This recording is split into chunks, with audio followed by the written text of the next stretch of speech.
નમસ્કાર, આપ જોઈ રહ્યા છો મંતવ્ય ન્યૂઝ અને સીધો સંવાદ સાથે હું રોનક મોઠવાડિયા. છેલ્લા સતત કેટલાક દિવસોથી ચર્ચાનો મુદ્દો હોય ગુજરાત, ભારત અને વિશ્વમાં તો એ છે ગલ્ફ દેશોનું યુદ્ધ. ઈરાન, ઇઝરાયલ અને અમેરિકા વચ્ચે શરૂ થયેલું આ યુદ્ધ વધુ ગંભીર બનતું જઈ રહ્યું છે અને તેની સીધી અસર તમામ વિશ્વના દેશો પર પડતી જોવા મળી છે. અત્યાર સુધી ક્રૂડ ઓઇલ હોય, પેટ્રોકેમિકલ્સની પેદાશો હોય અથવા તો ગેસનો જથ્થો, આના પર વધુ પડતી અસર દેખાતી હતી ને તેના જ કારણે લોકો ચિંતિત બન્યા. તો ગુજરાતના ઉદ્યોગો ઠપ થયા અને સાથે સાથે લોકોને હાલાકી વેઠવાનો વારો આવ્યો. એટલે કે વિશ્વના અનેક દેશોમાં ઉર્જા સંકટની પરિસ્થિતિ જોવા મળી. હવે એક નવો મુદ્દો ચર્ચામાં આવ્યો છે ને આ મુદ્દો સૌ કોઈ લોકો સાથે જોડાયેલો છે. કદાચ કોઈને ઓછો મહત્વનો હોય, કોઈને વધારે, પરંતુ સૌ કોઈ માટે આ મુદ્દો છે મહત્વનો. અને આ મુદ્દો છે હાર્મુઝ સ્ટ્રેટ, એટલે કે ઈરાનની જે હાર્મુઝ ખાડી છે ત્યાંથી ડેટા ટ્રાન્સફર કરવા માટે, ઇન્ટરનેટ માટે મોટા પ્રમાણમાં કેબલો પથરાયેલા છે. તમને ખબર ન હોય તો જણાવી દઉં કે અત્યારે વિશ્વમાં જે ઇન્ટરનેટની સેવાનો તમે લાભ લઈ રહ્યા છો, તમારા ઘરે, તમારા ફોનમાં જે ઇન્ટરનેટ આવી રહ્યું છે, તમારા ફોનમાં દુનિયાભરની જે વસ્તુઓ તમે જોઈ રહ્યા છો તેમાં મહત્વની ભૂમિકા સમુદ્રની નીચેથી પસાર થતા એ કેબલો પણ છે. અત્યારે વાત એવી સામે આવી રહી છે કે કદાચ કેબલોને નુકસાન થઈ શકે યુદ્ધના કારણે, અને જેનાથી વિશ્વમાં ઇન્ટરનેટ સંકટ આવી શકે. અત્યાર સુધી જે ઉર્જા સંકટ હતું તે ઇન્ટરનેટ સંકટમાં પણ પરિવર્તિત થઈ શકે. આ મુદ્દો સૌ કોઈ માટે મહત્વનો છે, ત્યારે આ મુદ્દા પર આજે ચર્ચા કરવી છે.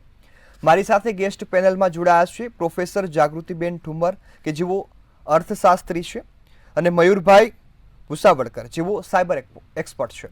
આપ બંને મહાનુભાવોનું મંતવ્ય ન્યૂઝ પર સ્વાગત છે. શરૂઆત મયુરભાઈ હું આપનાથી કરીશ. અત્યારે જે સ્થિતિ છે અને એમાં હવે સમાચાર એવા સામે આવ્યા કે હાર્મુઝ સ્ટ્રેટમાંથી પસાર થતા એ કેબલોને નુકસાન થઈ શકે.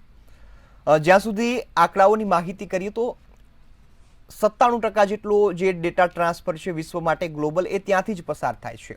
એ રસ્તો એવો છે કે ઓઇલ લઈ જવું હોય અથવા તો અન્ય કોઈ બાબત હોય તો એ ખાડી મહત્વની હોય છે, અને અત્યારે એના પર સંકટ છે. આપ આ સંકટને કઈ રીતે જોઈ રહ્યા છો કે હવે ડેટા સંકટ અથવા તો ઇન્ટરનેટ સંકટ સમગ્ર વિશ્વને નડી શકે? જી નમસ્કાર બધા દર્શક મિત્રોને મારા, અને હું મંતવ્ય ન્યૂઝનો પણ આભાર માનું છું કે આ એક મુદ્દા પર પ્રકાશ પાડવામાં આવી રહ્યો છે. દુનિયામાં 97 થી 99% જે ઇન્ટરનેટ કનેક્શન્સ હોય છે ને એ દરિયાની નીચે પથરાયેલા ફાઇબર ઓપ્ટિક કેબલ્સથી એકબીજા સાથે કનેક્ટિવિટી ધરાવે છે. જો હું ભારતની વાત કરું ને તો ભારતમાં પણ હું એવું માનું છું કે 33 થી 35% જે આ હિસ્સો છે ને એ પણ ત્યાંથી આ ડેટા આપણી પાસે આવી રહ્યો છે. પરંતુ આ લોકોની વૈકલ્પિક વ્યવસ્થા પણ હોય છે. જ્યારે ઈરાને આ બાબત સંદર્ભે થોડા દિવસ પહેલા ધમકી આપી કે અમે દરિયા નીચેથી પસાર થતો જે કેબલ છે તે કાપી શકીએ છીએ, ત્યારે જ બીજા જે વૈકલ્પિક સ્ત્રોત હતા તેના પર ચર્ચા શરૂ થઈ ગઈ. અને બીજા વૈકલ્પિક સ્ત્રોતની અંદર રેડ સી પણ છે કે ત્યાંથી આ કેબલ પસાર થઈ રહ્યો છે. એટલે જ્યારે કોઈ એક જગ્યા પરથી આવો કેબલને નુકસાન કરવામાં આવે ત્યારે વૈકલ્પિક વ્યવસ્થા પેટે બીજો રસ્તો ઓપન થઈ જાય. પરંતુ આમાં ખામી એટલી જ રહે કે લેટેન્સી ઓછી થઈ જાય. અને હું મંતવ્ય ન્યૂઝના માધ્યમથી ગુજરાતની તમામ જનતાને એ બાબત જણાવું છું કે લેટેન્સી એટલે સ્પીડ, અને ઇન્ટરનેટની સ્પીડ જ્યારે ઓછી થઈ જાય ત્યારે આપણને ઇન્ટરનેટ પર બફરિંગ વધી જાય.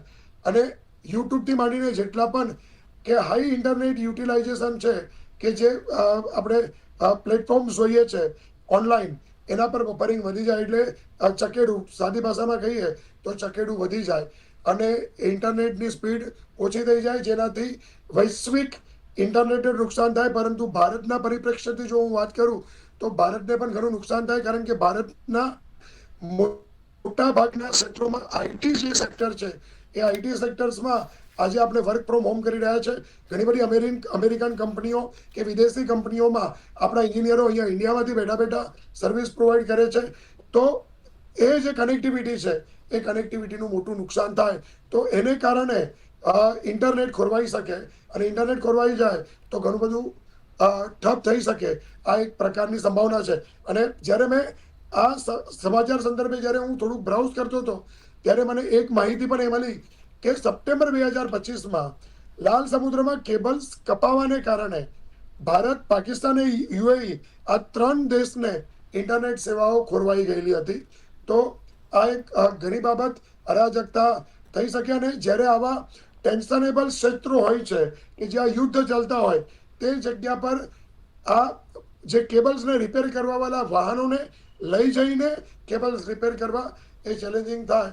તો જો આ પ્રકારની ઘટના, પ્રભુને એવી વિશ કરું છું કે આવું ન થાય, પણ જો આવું થાય તો હું એવું માનું છું કે બહુ મોટી અરાજકતા ફેલાય, નુકસાન થાય અને જેમાં ઘણા બધા ધંધા રોજગારોને બહુ મોટી અસર થઈ શકે છે. જી જી બિલકુલ, ખૂબ સરસ વાત કરી મયુરભાઈ. હવે જાગૃતિબેન, ખાસ અર્થશાસ્ત્રની બાબત હોય તો અત્યારે આર્થિક રીતે દેશ વિશ્વ પછાત થતો જઈ રહ્યો છે ને યુદ્ધના કારણે, કારણ કે જરૂરી ચીજ વસ્તુઓ નથી મળતી અને અનેક બાબતો છે તે અત્યારે જવાબદાર બની રહી છે. આ યુદ્ધ આર્થિક રીતે આપ કઈ રીતે જોઈ રહ્યા છો ને જે ઇન્ટરનેટ સેવા ઠપ થવાની વાત થઈ રહી છે એ મુદ્દાને આર્થિક રીતે કેટલું અસર કરશે? ભારતના સંદર્ભમાં જો આપણે વાત કરીએ તો ભારતમાં 85 કરોડથી પણ વધારે લોકો ઇન્ટરનેટ યુઝ કરી રહ્યા છીએ અને ડિજિટલ ઇકોનોમીમાં જે ફાળો જે છે ભારતની અંદર, જીડીપી ફાળો જે આપણે કહી શકીએ ડિજિટલ ઇકોનોમીનો 10 થી 12% જેટલો છે. આપણે અત્યારે જે આપણો મુદ્દો અત્યારે છે કે યુદ્ધ અત્યારે જે ટ્રાયંગલ યુદ્ધ થઈ રહ્યું છે, ઈરાન છે, ઇઝરાયલ અને અમેરિકા, અને જે હોર્મોઝની ખાડીમાંથી જે કેબલ્સ પસાર થાય છે એને 98% કેબલ્સ જે દુનિયાના છે ત્યાંથી પસાર થઈ રહ્યા છે. તે સંદર્ભમાં જો ઇકોનોમિક ઇમ્પેક્ટની હું વાત કરું તો ભારત જે છે એ 30 થી 40% રૂટ જે છે આ મધ્ય પૂર્વનો યુઝ કરે છે. એટલે ભારતનો જે આઈટી એક્સપોર્ટ જે છે એ $250 બિલિયન જેટલો છે. તો આઈટી સેક્ટર જે છે એ ભારતની જીડીમાં 7 થી 8% જેટલું યોગદાન આપે છે. તો એ અહીંયા કહી શકીએ આપણે કે 5 થી 10% જેટલું આઈટી સેક્ટર જે છે એ સ્લો ડાઉન થવાની શક્યતા જરૂર છે. બીજી વાત કરીએ કે જ્યારે આપણી પાસે સેટેલાઇટ કેબલ પણ એક ઉપલબ્ધ વ્યવસ્થા થઈ શકે છે. જેમ કે ભારત જે છે એ વન વેબ સેટેલાઇટ કમ્યુનિકેશન ઉપર વધારે પ્રેશર આપી રહી છે અને એના જે કંઈ બી રૂલ્સ, રેગ્યુલેશન, લાઇસન્સિંગ છે એની પ્રથા પણ એ અત્યારે એણે શરૂ કરી દીધી છે, જે ભારતી એરટેલ સાથે જોડાઈને સેટેલાઇટ ઇન્ટરનેટ જે છે એ સેવા ઉપલબ્ધ કરી રહી છે. પણ ભારતમાં એ શરૂ થશે ત્યારે વાર લાગશે, કારણ કે હાલ તો એ બધું જ ટેસ્ટિંગ મોડ ઉપર જઈ રહ્યું છે. તો ભારતમાં ખાસ કરીને જો ઇન્ટરનેટ સેવા બંધ થાય તો ખાસ કરીને જે શેર બજાર જે છે, લાખો લોકો એની સાથે કનેક્ટેડ છે, જેમાં 1 સેકન્ડની પણ કિંમત હોય છે. એટલે 1 સેકન્ડમાં કરોડો રૂપિયાનું નુકસાન જે છે એ થતું હોય છે. તો એક એ નુકસાન થવાની શક્યતાઓ છે. બીજું કે ગલ્ફ કન્ટ્રી સાથે જે કંઈ બી આપણો ટ્રાન્ઝેક્શન્સ જે છે એની ઉપર પણ અસર થવાની છે, કારણ કે મોટાભાગના આજના જે પેમેન્ટ જે છે એ બધા જ ડિજિટલ પેમેન્ટ હોય છે. આઈટી સેક્ટરમાં ખાસ કરીને આપણે ફોકસ કરીએ છીએ કે મોટાભાગે આઉટસોર્સિંગ થઈ રહ્યું છે ભારતની. યુરોપ અને અમેરિકાના દેશો જે છે આઉટસોર્સિંગથી ભારતમાં આઈટી સર્વિસીસ જે છે લઈ રહી છે. તો જ્યારે ઇન્ટરનેટ સર્વિસ સંપૂર્ણ તો બંધ નહીં થાય પણ થોડું સ્લો ડાઉન થાય તો એને કારણે જે કંઈ બી કંપની, આઈટી કંપનીના ડીલ્સ છે એમાં લેટ થાય, પેમેન્ટ ઇશ્યુઝ થાય, અથવા તો કંપનીઓને પેનલ્ટીઓ પણ લાગવાની શક્યતાઓ જે છે એ વધી રહી છે. તો આર્થિક નુકસાન જે છે એ સૌથી મોટું છે, કારણ કે આજે જ્યારે આપણે ઇકોનોમીનો ગ્રોથ કરવો હોય છે ત્યારે આપણે ફોરેન કરન્સીની વધારે જરૂર પડતી હોય છે અને ફોરેક્સ રિઝર્વ ઉપર પણ એની અસર પડતી હોય છે, કારણ કે યુદ્ધને કારણે એક્સપોર્ટ અને ઇમ્પોર્ટ ઉપર પણ ખૂબ જ મોટી અસર જે છે એ થઈ રહી હોય છે. તો આજે ખૂબ સરસ મંતવ્ય ચેનલે આ ટોપિક ઉપર ચર્ચા કરી. જી બિલકુલ. અબેન, હવે ખાસ આપણે ખૂબ સરસ વાત કરી કે જે મુદ્દો છે ખૂબ મહત્વનો છે. આર્થિક બાબતે જોવા જઈએ તો આ મુદ્દો ખાસ વધુ અસર કરશે. શેર બજાર હોય અથવા તો જે પણ પેમેન્ટ સિસ્ટમ આપણે અમલમાં લાવ્યા છીએ ઇન્ટરનેટ દ્વારા, આ તમામ બાબતોને અસર થઈ રહી છે. અત્યારે આ યુદ્ધના કારણે આપણો દેશ આર્થિક રીતે શું ભોગવી રહ્યો છે? ખાસ કરીને જે જાયન્ટ કંપનીઓ જે છે એને ખાસ અસર થતી નથી, પણ જે નાના લોકો જે છે જેને આપણે કહીએ છીએ કે જેઓ રોજિંદી આવક ઉપર જે છે એ નિર્ભર થઈ રહ્યા છે, તો એમની ઉપર અસર થાય છે. કારણ કે મોટાભાગની જે ઇન્ડસ્ટ્રી, જે મેન્યુફેક્ચર ઇન્ડસ્ટ્રીઝ જે છે એ ઉર્જા કટોકટીનો સામનો કરી રહી છે. કે આજે ગેસ, અત્યારે ભારત સરકારે પણ ડિક્લેર કરેલું છે કે એલપીજી છે એ ઘર યુઝ માટે પહેલાં પ્રાયોરિટી આપવામાં આવે અને ઉદ્યોગ માટે પછી. તો મોટાભાગના ઉદ્યોગો જે છે આજે બંધ થઈ રહ્યા છે, તો બેરોજગારી વધવાની શક્યતાઓ જે છે એ વધી રહી છે ભારતની અંદર. અત્યારની પરિસ્થિતિ જોતા એવું લાગી રહ્યું છે. જી બિલકુલ. મયુરભાઈ, અત્યાર સુધી મોટાભાગે જે લોકો આ બાબતને જાણતા નથી, એવું વિચારે છે કે સેટેલાઇટ દ્વારા એ તમામ જે ઇન્ફોર્મેશન છે, ઇન્ટરનેટ છે, એ સેવા આપણે મેળવતા હોઈએ છીએ કોઈ પણ જગ્યાએ હોય તો. પરંતુ આમાં સત્ય શું હોય છે કે કેબલ અને ઇન્ટરનેટની જે સેટેલાઇટની સેવા છે વચ્ચે કેટલો તફાવત અને કઈ રીતે આ વર્ક કરતી હોય છે? સેટેલાઇટમાં સૌથી મોટો પ્રોબ્લેમ, હું એક સીધા ઉદાહરણથી, કે જે લેમેન, જે નોન ટેકનિકલ વ્યક્તિ છે એ પણ સમજી શકે તે ઉદાહરણથી હું શરૂ કરીશ. સેટેલાઇટથી તમે જ્યારે ઇન્ટરનેટ પ્રોવાઈડ કરો છો ત્યારે તમને શું પ્રોબ્લેમ આવી શકે છે એનું એક ઉદાહરણ જો આપણે જોઈએ તો ચોમાસામાં જ્યારે તમારી પાસે વાદળાઓ ખૂબ જ વધી જાય ત્યારે તમે અનુભવ્યું હશે કે થોડા સમય માટે તમારું ટીવી બંધ થઈ જાય છે અને ટેમ્પરરી એ લોકો બતાવે છે કે આ ક્ષેત્રની અંદર due to the bad atmosphere we can't provide the services. તો this is the first issue. તમને જે કહું છું, સેટેલાઇટ સર્વિસીસની જે સેવા છે અને કેબલ ઇન્ટરનેટ, આ બંનેની અંદર કેબલ ઇન્ટરનેટ વધારે રિલાયેબલ એટલા માટે વિશ્વમાં ચાલી રહ્યું છે કેમ કે એના જેટલી સ્પીડ આજ દિન સુધી સેટેલાઇટ આપી શક્યું નથી. સ્ટારલિંક પ્રોજેક્ટ અત્યારે અમેરિકાના જે એલન મસ્ક જે છે એમને રજૂ કર્યો. એલન મસ્ક સાહેબે અમેરિકાથી માંડીને દુનિયાના તમામ દેશોની અંદર આ સર્વિસીસ પ્રોવાઈડ કરી, પરંતુ એ પણ એક સેટેલાઇટની હારમાળા છે ને જે એક ચોક્કસ ઓર્બિટની અંદર ફરતી હોય છે અને એનાથી એ તમારા મોબાઈલ સુધી કનેક્શન્સ આપે છે. પણ જે ઓબ્સ્ટેકલ્સ છે, જે અવરોધો છે, એને હજુ સુધી કેટલો ન્યાય આપી શક્યા કે જ્યારે ખૂબ જ ક્લાઉડી વાતાવરણ છે ત્યારે શું ઇન્ટરનેટ એટલું જ લેટેન્સીથી અને એટલું સ્પીડથી ચાલે છે કે ધીમું પડે છે, એ હજુ આ ટેસ્ટિંગ ફેઝ છે. એટલે અત્યારે મારા પોતાના અનુભવથી હું એટલું કહી શકું છું કે જેટલું વાયરવાળું ઇન્ટરનેટ સ્પીડીથી કામ કરી શકે છે તેટલું વાયરલેસ ઇન્ટરનેટ એટલું ઝડપથી કામ કરી શકતું નથી.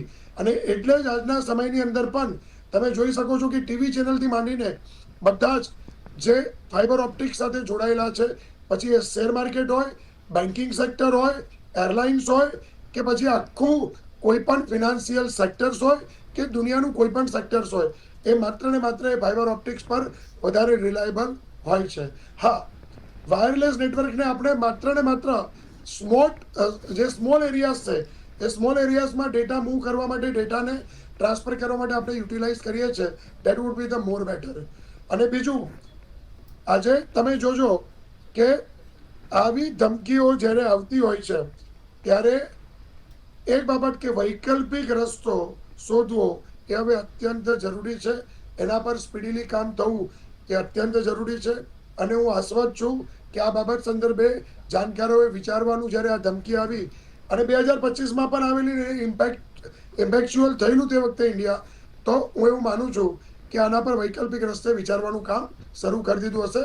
પરંતુ તમારા પ્રશ્નનો જવાબ હું એટલો જ કહીશ કે આજની તારીખમાં પણ કેબલ ઇન્ટરનેટ એ સ્પીડીલી ઇન્ટરનેટ જ ગણાય છે. જી બિલકુલ.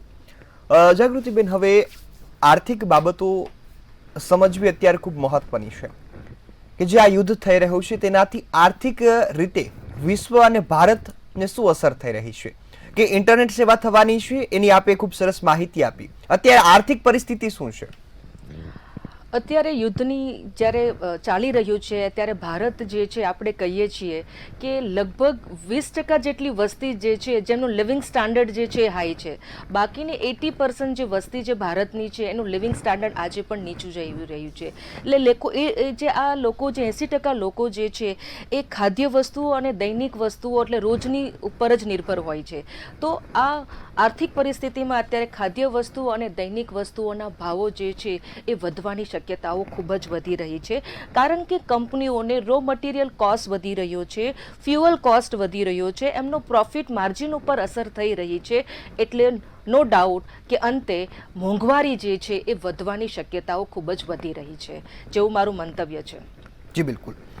જાગૃતિબેન, ખાસ એ મુદ્દો પણ એક કવર કરી લેજો કે અત્યારે કોમર્શિયલ સિલિન્ડરના ભાવ વધી ગયા છે, પેટ્રોલ ડીઝલના ભાવમાં એક્સાઇઝ ડ્યુટી ઘટાડી એટલે હજુ વધારો નથી થયો, પરંતુ આગામી સમયમાં હજુ યુદ્ધના કારણે શું બદલાવ આવી શકે? આગામી સમયમાં યુદ્ધના કારણે એ પણ બદલાવ આવી શકે છે કે મોટા ભાગના અત્યારે તો નાના નાના ઉદ્યોગો બંધ થઈ રહ્યા છે કે જેમને ડેઇલી જે રો મટીરિયલની જરૂર હતી એમને અત્યારે સ્ટોપ થઈ ગયો છે, નાના નાના ઉદ્યોગો બંધ થઈ રહ્યા છે. પણ આ યુદ્ધ જો લાંબો સમય ચાલશે તો જે જાયન્ટ કંપનીઓ જે છે એમનું પણ સ્લો ડાઉન થવાની શક્યતાઓ ખૂબ જ રહેલી છે, અને સૌથી મોટી અસર જે છે એ આઈટી સેક્ટર ઉપર રહેલી જોવા મળી રહી છે. જી બિલકુલ. મયુરભાઈ, હવે ખાસ જો ઇન્ટરનેટની સેવા એક સૌ કોઈ માટે મહત્વની છે. અત્યારે ઇન્ટરનેટ સૌ કોઈ માટે એક પ્રાથમિક જરૂરિયાત બની ગયું છે કે ફોન વગર અથવા તો ઇન્ટરનેટ વગર વ્યક્તિ રહી પણ નથી શકતો. કદાચ આ ઇન્ટરનેટ ધીમું પડે તો કયા કયા એવા સેક્ટર છે જેમાં અસર થતી હોય, અને સાથે સાથે આર્થિક ફટકો શું લાગી શકે કે કયા કયા ઉદ્યોગો બંધ કરવા પડે, અથવા તો કયું સેક્ટર એવું છે કે જેને આના કારણે ગંભીર અસર થાય? સૌથી પહેલું એઆઈ સેક્ટર ઉપર અસર પડી શકે મારા મતે, કારણ કે આર્ટિફિશિયલ ઇન્ટેલિજન્સ માટે સ્પીડ બહુ અત્યંત જરૂરી છે. કેમ કે એઆઈ એક ફ્રિક્શન ઓફ સેકન્ડની અંદર જવાબ શોધવાનો પ્રયત્ન કરતું એવું એમનું અલ્ગોરિધમ્સ હોય છે. અને જ્યારે આપણે ઇન્ટરનેટની સ્પીડ ઓછી હશે તો હું ચોક્કસપણે કહીશ કે એઆઈ સેક્ટર ઉપર સર્ચ એન્જિન એમના રિઝલ્ટ ઝડપથી આપી શકશે નહીં, કાં તો ડિલે થશે, અને એક સમય એવો આવશે કે એઆઈ પરથી જવાબ મેળવવો એ બહુ મોટું ઇમ્પેક્ચ્યુઅલ થઈ જશે. બીજું, ડેટા સેન્ટર્સ કે જ્યાં ક્લાઉડમાં ડેટા સેવ થાય છે, ક્લાઉડમાં ડેટા પણ એક અમુક ચોક્કસ સેકન્ડની અંદર સેવ થવા એ અત્યંત એવું એક અલ્ગોરિધમ સેટ થયેલું છે. જો ઇન્ટરનેટ ધીમું પડશે તો પણ આ પરિસ્થિતિ આવશે કે ક્લાઉડમાં ડેટા સેવ કરવા એક ચેલેન્જ રૂપ બની જશે, અને અમુક ડેટાનો ભરાવો તમારા મોબાઈલમાં કાં તો ડિવાઇસમાં થશે, અને એક ચોક્કસ પ્રકારનું એક બેકલોગ સૌથી મોટો ઊભો થશે એવી સંભાવના જો આ પરિસ્થિતિ નિર્માણ થાય તેવું મને લાગી રહ્યું છે. ત્રીજું સેક્ટર છે ઓનલાઈન ઓપરેશન્સ. આજે દવાખાનામાં જ્યારે ઓનલાઈન ઓપરેશન્સ થવાના હોય ને ત્યારે એ ઓનલાઈન ઓપરેશન્સ માટે કે રોબોટિક સર્જરી માટે મિનિમમ 50 MBPSથી ઉપરનો ડેટા પ્લાન અને ઇન્ટરનેટ લેટેન્સી હોવી અત્યંત જરૂરી છે. અને જો 50 MBPSથી ઉપરની સ્પીડ ના હોય તો એ કામ પણ અટકી શકે છે, અને એને મેન્યુઅલી ઓપરેશન્સ ઓપરેટ કરવું પડે એવા પ્રકારની પણ પરિસ્થિતિ નિર્માણ થાય. નંબર 4 કે જ્યારે તમે વેબ ચેકિંગ કરો છો, વેબ ચેકિંગ, ડિઝીયાત્રા, આવી એપ્લિકેશનો જે રિયલ ટાઈમમાં કામ કરતી હોય એવી રિયલ ટાઈમમાં કામ કરતી તમામ એપ્લિકેશન્સોને અસર થઈ શકે. ઇવન તો તમે ન્યૂઝ ચેનલ છે, ન્યૂઝ ચેનલ લાઈવ બ્રેકિંગ કરતી હોય, અત્યારે આપણું લાઈવ પ્રસારણ થઈ રહ્યું હોય, જો ઇન્ટરનેટ ધીમું પડે તો બફરિંગ થાય. જેવા અમે લાઈવ જોડાયા છે તો અમારો અવાજ તમારા સુધી રેગ્યુલર ન પહોંચી શકે. ઇવન તો તમે શું ક્વેશ્ચન પૂછ્યો છે એ પણ મને ન ખ્યાલ આવે. ઇવન તો બેન્કિંગ સેક્ટર્સ, આજે તમે જીપેથી માંડીને બધી જ વસ્તુ ઓનલાઈન તમે કરો છો, તો જ્યારે અમુક ચોક્કસ સમયમાં જો તમે પેમેન્ટ નથી થતું તો પેમેન્ટ ગેટવેઝ છે, પ્રોસેસર્સ છે, એ ટાઈમ બાઉન્ડિંગની સમસ્યા ફેસ કરશે, અને જ્યારે ટાઈમ બાઉન્ડિંગની સમસ્યા ફેસ થાય તો પેમેન્ટ પણ ફેલ આવશે. તો અમુક વાર એવું પણ થઈ શકે કે પેમેન્ટ મારા અકાઉન્ટમાંથી ડેબિટ થઈ ગયું પણ સામે ક્રેડિટ નથી થયું અને 24 કલાકમાં પાછું આવે. એટલે આ પ્રકારની પણ પરિસ્થિતિ નિર્માણ થઈ શકે. ભારતનું આઈટી સેક્ટર, મેં અગાઉ પણ કીધું, શરૂઆતના મારા સ્ટેટમેન્ટની અંદર મેં કીધું કે ભારતના આઈટી નિષ્ણાતો આખા દુનિયાના આઈટી નિષ્ણાતો સાથે જોડાયેલા છે, અને અમેરિકા અને યુરોપ દેશ સાથે આપણો 33% આઈટી સેક્ટર્સ જોડાયેલું છે. અને જ્યારે 33 થી 35% રેશિયો આઈટી સેક્ટરનો જ્યારે અમેરિકા અને યુરોપ દેશ સાથે જોડાયેલો હોય, અને આપણે ઓનલાઈન રોજ સર્વિસ અહીંયાથી આપતા હોય, ડેટા એનાલિસિસ કરતા હોય, ડેટાનું એનાલિસિસ કરીને ચોક્કસ પ્રકારનું ફિલ્ટરેશન રિઝલ્ટ બિઝનેસ એનાલિટિક્સથી આપણે એમને વિઝ્યુલાઇઝ કરાવતા હોય, એમાં પ્રોબ્લેમ્સ આવે. ઇવન તો ઝૂમ મિટિંગ્સથી માંડીને એ બધા જ ક્ષેત્રમાં આપણને ઇમ્પેક્ચ્યુઅલ થાય. તો આ પ્રકારનું આખું સમસ્યા અને આટલા બધા સેક્ટર્સ ઇમ્પેક્ટફુલ થઈ શકે એમ મારું પોતાનું માનવું છે. જી બિલકુલ. જાગૃતિબેન, અત્યારેની સ્થિતિ એવી છે કે ગુજરાતમાં મોટાભાગના બધા ઉદ્યોગોને અસર થઈ છે. સુરતમાં મહત્વનું ડાયમંડ ઉદ્યોગ એ દેશોમાં જે નિકાસ કરતો હતો બંધ થઈ ગઈ ને એની સાથે અનેક દેશો બીજા પણ અત્યારે એ મંગાવી નથી શકતા. એના કારણે એ ડાઉન થયો. ટેક્સટાઇલ માર્કેટ એમાં પણ નિકાસ અને જે બધી પ્રક્રિયા હતી અટકી ગઈ. મોરબીનો સિરામિક ઉદ્યોગ એ પણ ઠપ થયો. જામનગરનો બ્રાસ ઉદ્યોગ આ પણ ઠપ થયો. આમ જોવા જોઈએ તો મોટાભાગના ગુજરાતના ઉદ્યોગોની અત્યારે એવો ફટકો છે કે કદાચ થોડા સમયમાં સંપૂર્ણ બંધ કરવાની ફરજ પડે કે જ્યાં સુધી જથ્થો ન મળે, કાચો માલ ન મળે ત્યાં સુધી એ તમામ બંધ થઈ જાય. આમ તો આત્મનિર્ભર ભારત સુધીના એક પગલાં હતા, પરંતુ આ યુદ્ધ આપણે ક્યાં લઈ જવાનું છે? આર્થિક રીતે આપણે કેટલા નબળા પડીશું? અને જે જીડીપીનો ગ્રોથ વધ્યો હતો એ ઘટી જશે, અથવા તો મોંઘવારી ભારતમાં કેટલી વધી શકે? ગુજરાત જે છે આમ તો આપણને ખબર છે વેપારી કોમ જે છે એ રહેલી છે ગુજરાતની, અને ગુજરાતના દરેકે દરેક ખૂણાના ઉદ્યોગો જે છે, આપે જેમ વાત કરી મોરબીના સિરામિક ઉદ્યોગની વાત કરી, જામનગરના બ્રાસ ઉદ્યોગની વાત કરી, અને સુરત જે ડાયમંડ કિંગ તરીકે ઓળખાય છે, અને ટેક્સટાઇલ ઉદ્યોગ જે છે વિશ્વભરમાં ખૂબ જ પ્રખ્યાત પામેલો ઉદ્યોગ છે. તો ખાસ કરીને હજારો લોકો જે છે આની અંદર રોજગારી મેળવી, આ બધા જ ઉદ્યોગોની અંદર રોજગારી મેળવી રહ્યા છે. ગુજરાતના લોકો નહીં પણ ભારતના અલગ અલગ રાજ્યોમાંથી પણ રોજગાર મેળવવા આવી રહ્યા. મોટાભાગના ખાસ કરીને યુપી છે, બિહાર છે, રાજસ્થાનના લોકો જે છે એ ગુજરાતના ઉદ્યોગો ઉપર નિર્ભર રહ્યા છે. તો જ્યારે આપણે કહીએ છીએ ફક્ત એક ઇન્ટરનેટ ઉપર અસર થવાથી જો ભારતની જીડીપીમાં 7 થી 8% ફાળો આપી રહ્યું છે, તો જ્યારે આ ઉદ્યોગો ઉપર ઇન્ટરનેટ અસર અને બાકી ઉર્જા કટોકટી અને રો મટીરિયલ સપ્લાય ન થવાને કારણે આ ઉદ્યોગોમાં બેરોજગારી વધવાની શક્યતાઓ ખૂબ જ વધી રહી છે. એટલે લગભગ ઇન્ફ્લેશન રેશિયો જે છે એ 2 થી 3% જેટલો વધવાની શક્યતાઓ દરેક સેક્ટરની અંદર રહેલી છે. પછી એ રોજિંદી ખાદ્ય વસ્તુઓ હોય, દૈનિક વસ્તુ હોય કે લક્ઝરી ગુડ્સ. હા, લક્ઝરી ગુડ્સ એવી છે કે જે મોટાભાગે રીચ ફેમિલીઝ જે છે એ યુઝ કરતા હોય છે અને એમને ખાસ અસર ન થતી હોય છે. પરંતુ જે ડેઇલી બેઝિસ ઉપર જે રોજિંદી વસ્તુઓ, જે પ્રાઇમરી નીડ્સ ઉપર જે નભતા લોકો જે છે એને ફુગાવાનો દર જે છે એ વધવા 2 થી 3% જેટલો ફુગાવાનો દર જે છે એ વધવાની શક્યતાઓ તરફ ઇકોનોમી જે છે એ જઈ રહી છે. જી બિલકુલ. અને બેન, ખાસ આ પરિસ્થિતિમાંથી આપને શું લાગે છે કે ભારત અને વિશ્વ ક્યાં સુધી નીકળી શકશે? કારણ કે ગલ્ફ દેશો એ વેપારની દ્રષ્ટિએ ખૂબ મહત્વની ભૂમિકા ભજવે છે. ક્રૂડની આપણે આયાત કરવી હોય અથવા તો કોઈ પણ વસ્તુ એ જોઈએ કે નિકાસ કરવી હોય, અત્યારે આ રસ્તો બંધ થયો જેના કારણે અનેક દેશો ભોગવી રહ્યા છે. આ પરિસ્થિતિમાં આપણે નિયંત્રણ ક્યાં સુધી મેળવી શકશું? રિકવર ક્યારે થશું? હાલ જે છે એ સરકાર જે છે એ અલ્ટરનેટિવ જે રસ્તાઓ જે છે એ શોધી રહી છે. દાખલા તરીકે આપણે કહીએ છીએ કે 85% જે ક્રૂડ ઓઇલ જે છે એ આપણું આ ગલ્ફ કન્ટ્રીઝ પાસેથી જ આવતું હતું. તો હવે સરકાર જે છે એ ગલ્ફ કન્ટ્રી પાસે ઓઇલની નિર્ભરતાઓ ન રહે એના માટેના રસ્તાઓ જે છે શોધી રહી છે કે યુરોપિયન દેશો મારફતે અથવા તો બીજા રૂટ્સ જે છે એનો ઉપયોગ કરી અને ભારતની અંદર આપણે ઉર્જા જે છે એ ઇમ્પોર્ટ જે છે એ કરી શકીએ છીએ. બીજું કે આત્મનિર્ભર ભારતનું જે પગલું જે છે, જે આમ તો હું કહેવા જાઉં કે જ્યારે COVID-19 વખતની જે લોકડાઉનની સિચ્યુએશન આવી હતી ત્યારથી આ કન્સેપ્ટ જે છે એ આપણને ભારત સરકારે આપેલો કે દરેક વસ્તુમાં આપણે આત્મનિર્ભર બનીએ, કે જ્યારે કોઈ પણ નેચરલ ડિઝાસ્ટર હોય કે યુદ્ધ જેવું મેડ ડિઝાસ્ટર હોય તેમાંથી આપણે બહાર આવી શકીએ. તો ભારતની જે લોકો જે છે, ભારતની જે પબ્લિક જે છે એ મોટા ભાગે બચતમાં એક તો માનનારી પબ્લિક છે. એટલે એ બચત જે છે એ ભારતના લોકોની તાકાત છે. તો જ્યાં સુધી લોકો એ બચત ઉપર નિર્ભર હશે ત્યાં સુધી લોકો જે છે એ સર્વાઈવ થઈ શકશે. પણ હા, આ યુદ્ધ જો હજી પણ માની લો કે 20 કે 30 દિવસ લંબાયું તો 100% પહેલું તો ભારતની ઉંમર થોડીક બેરોજગારી ઉપર અને ઇકોનોમી તો ડાઉન થવાની શક્યતાઓ છે જ, પણ એની સાથે સાથે કેટલીક સામાજિક અસરો પણ એની સાથે જોડાયેલી છે. તો એ પણ ઉદ્ભવવાની શક્યતાઓ જે છે એ રહેલી છે જો યુદ્ધ લાંબુ ચાલે તો. જી બિલકુલ. મયુરભાઈ, હું આપની પાસે આવીશ. જે સામાન્ય માણસ અત્યારે આપણી ટીવી સામે બેસીને ડિબેટ જોઈ રહ્યો છે, આ કાર્યક્રમ જોઈ રહ્યો છે, તેમના માટે કેટલો ચિંતાનો વિષય ઇન્ટરનેટ ખોરવાવું? એ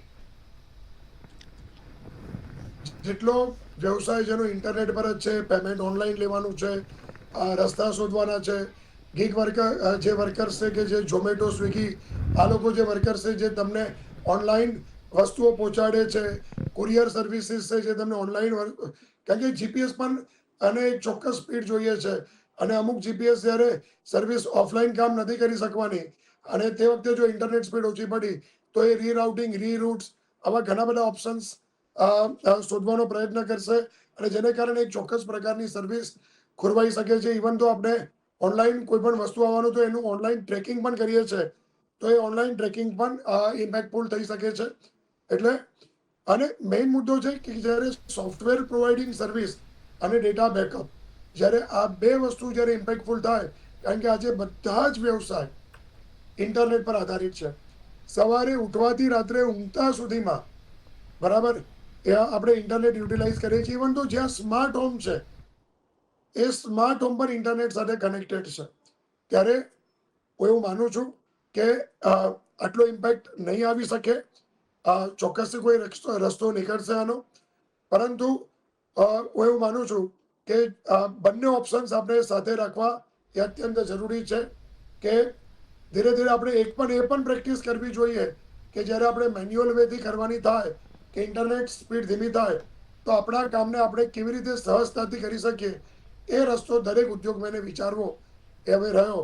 અને સેકન્ડ થિંગ કે બે કનેક્શન્સ, કારણ કે જેટલું ઇન્ટરનેટ કનેક્શન જે ફાઇબર ઓપ્ટિકથી આપણને મળે છે અને એ સસ્તું છે, તેટલું સેટેલાઇટ કનેક્શન સસ્તું નથી. તો આપણે આપણા પોતાનું પણ એક સેટેલાઇટ કનેક્શન ઊભું થાય અને એ આપણે આપણા ઇન્ડિયા પૂરતું સીમિત રાખીએ અને ઇન્ડિયા બીજા દેશને પ્રોવાઈડ કરે એ પ્રકારના પણ વિકલ્પો હવે શોધવાના રહ્યા. જી બિલકુલ. અત્યારે ખાસ સમયની મર્યાદા છે એટલે કાર્યક્રમની સમાપ્ત કરવો પડશે. આપ બંને અમારી સાથે જોડાયા, ખૂબ સરસ માહિતી આપી અને સાથે ચર્ચા કરી બદલ આપનો ખૂબ ખૂબ આભાર. હાલ પરિસ્થિતિ એવી છે, કદાચ ઇન્ટરનેટ તૂટે તો અર્થવ્યવસ્થામાં નુકસાન થાય, તમારા ઘર સુધી પણ તેની અસર આવી શકે. જે રીતે મયુરભાઈએ જણાવ્યું, જાગૃતિબેને જણાવ્યું કે આર્થિક અને સાયબર એટલે કે ઇન્ટરનેટ ક્ષેત્રે શું અસર થઈ શકે. આશા છે કે આ અસરને રોકી શકાશે અને એક રસ્તો પણ શોધી શકાશે જેથી આપણે એ અસરની ઓછી કરી શકીએ અથવા તો એને ટાળી શકીએ. આવી આશા સાથે અહીં કાર્યક્રમ સમાપ્ત કરીએ છીએ. ફરીથી મળીશું એક નવા મુદ્દા સાથે. ત્યાં સુધી મને રજા આપશો. નમસ્કાર.